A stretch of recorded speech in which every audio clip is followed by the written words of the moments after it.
Bennet, the Colorado Democratic Senator, sits on the Senate Finance Committee, Intelligence Committee, all the key committees, kind enough to join us. Senator, always good seeing you.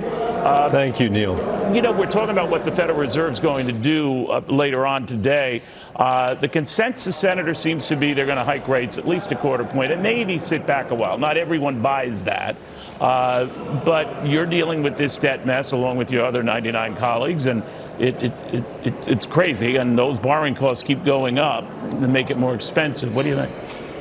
Well, thank you very much for having me, Neil. I guess what I would say is it's interesting for me to hear Tom Hoenig come back from where he was. You know, his position famously was that the Fed was overextended over the 12 months before we got into this position, that their quantitative easing was broader than it should have been, that we had zero rates much longer than we should have had. And I actually tend to agree with that. And now we're seeing the Fed try to claw its way back.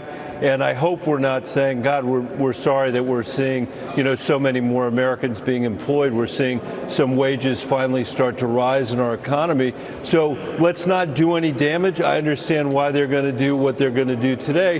But in terms of the debt ceiling, I can't think of anything stupider than driving up interest rate costs for the American people at a moment where they're already dealing with inflation, at a moment when they're already dealing with the kind of economic uncertainties that for them is not about whether or not they have their equities in, you know, the largest banks or Deutsche Bank, but is a question of, you know, will they have a job next week and the month after that and the month after that? And can they afford to buy essential stuff like childcare and like food? Making their loans more expensive by ripping through the debt ceiling doesn't make any sense to me. Speaking of that debt ceiling, Senator, I mean, I know there's a move in the House, I guess, for Democrats to vote on their own package to try to get this settled. I don't know where that stands or whether you agree with the approach they're taking, but right now we're told June 1st is sort of like the make or break moment by which time this has to be settled. What do you think? Well, I think we don't know any more about whether the June 1st is the date than whether the Fed raising the rate a quarter point is the right thing. Everyone around this place becomes an economist every time the Fed is making a decision, and they don't know any better than the economists, the actual economists you have on your show, who don't know either. So my view is, why do damage? Why take risk? Yeah. You know, this debt ceiling is about debts that have already been incurred. It's not about debts that are coming. You and I have had the debate before. Substantively, you know, I wouldn't want to be in McCarthy's position. Well, for a lot of reasons, I wouldn't want to be in his position. For a ton of reasons, I wouldn't want to be in his position. But one reason I would not want to be in his position is that his position is he wants to extend the Trump tax cuts, 50% of which go to the top 5% of the American people. And he's prepared to get to that point to do it by throwing 1 million people that have Meals on Wheels off their Meals on Wheels. It makes no sense. From a political point of view, it makes no sense. From an economic point of view, it is a disaster. And what the American people, I think, have said is, we don't want chaos. We don't want chaos. Well, chaos is what we potentially could have, right? I mean, I understand what you're saying about this. Republicans are coming back to say, we've always found a way to get through these humps by dealing with maybe spending issues. Maybe not immediately. It's not an immediate quid pro quo, but I believe in the case of Barack Obama, and certainly 2011 comes to mind, agreeing to raise the debt ceiling and then setting a budgetary framework to address these things. So I'm wondering, is that the way this will ultimately be handled?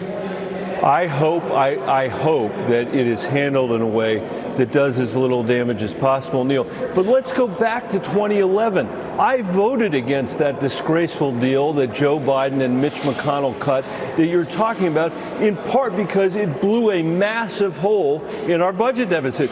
That's not what Fox was saying. That's not what Democrats or Republicans were saying here. But that was the facts of a deal that extended the Bush tax cuts permanently, didn't pay for it, and didn't deal with the spending issues as well. For all the spending either, right? I mean, so but whether you do it it's through not tax cuts or spending, I mean, the fact of the matter is, it trillions go up under one president, regardless of his or her party. So I guess what I'm asking is whether this, whatever you hope we avoid default and all of that, and cooler heads prevail to your point, Senator. But if that does not happen and we hit a brink, are you worried that all of a sudden all bets are off, that we could have a free fall of the markets, the economy, you name it? Sure, that would be terrible. That would be disgraceful. That would be appalling that America's political leadership would allow us to get to that point. And that's why I think we won't get to that point unless the people in McCarthy's caucus that are the farthest out there, the ones that have, least, I guess, interest in the future of the American people and our children and our children's children are willing to detonate this bomb on the American people at a moment when Putin is in Ukraine and the Chinese are doing what the Chinese are doing day after day after day. But I don't want you to dismiss what I was saying earlier. There is not an equivalency between the spending that you're talking about and the revenue cuts in that deal that was struck in 2011, or the Trump tax cuts that were so strongly supported by this network that wasn't paid for, that have collectively put our backs against the wall. Senator, and I got to tell you, I don't pay to either party or have any statement announcements concerning either party's tax to deal with whatever's going on in Washington. So I look at it as more money going out than it's coming in. And we have a chasm of $1 trillion or more each year, where that phenomenon will continue under Democrats and Republicans. Do you think there's any hope that gap will ever be closed? I do, and I take your point. I'll just make one other point, which is that the growth in our deficit over the years that are relevant to this question here, roughly more than 50% of that has been the tax cuts, and then there was one-time spending that was regrettable that we all had to do, and then there is obviously that is not accurate, Senator. Well, I can send you the slides after we're done. Bottom line, more money going out than is coming in, and that's been something that we see on both sides. So let me ask you this. Do you think that the way we go about this has to change? Only ourselves and Denmark have this system where we peg the debt and keeping it extended the way we do.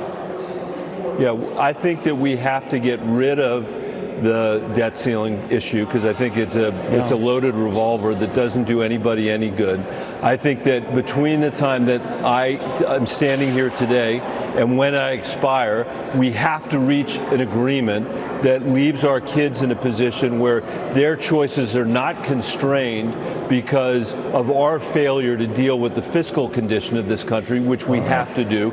And I would say, Neil, finally, we still have to have the ability to borrow to invest in America and build worthy projects like the infrastructure stuff that we're doing right now, like the R&D that we need to compete with China. What we don't need to do is borrow money to give the wealthiest people in America more tax cuts when we've got the worst income inequality that we've had since the 1920s. I realize you're not a Republican or not talking about it. I realize that. My point is I represent a state that's a third Republican, a third Democratic, and a third unaffiliated, and they agree with what I'm saying. Don't borrow money to make our income inequality even worse. If you're going to borrow, do it to invest in the American people and invest in our infrastructure in our country. All right, well, for the immediate needs, as you say, Senator, it's all about getting this resolved now, sooner rather than later. So we'll watch it very, very closely. Senator Thanks Bennet, for having me. Always good having you on. Thank you very, very much. I appreciate it. Fair balance.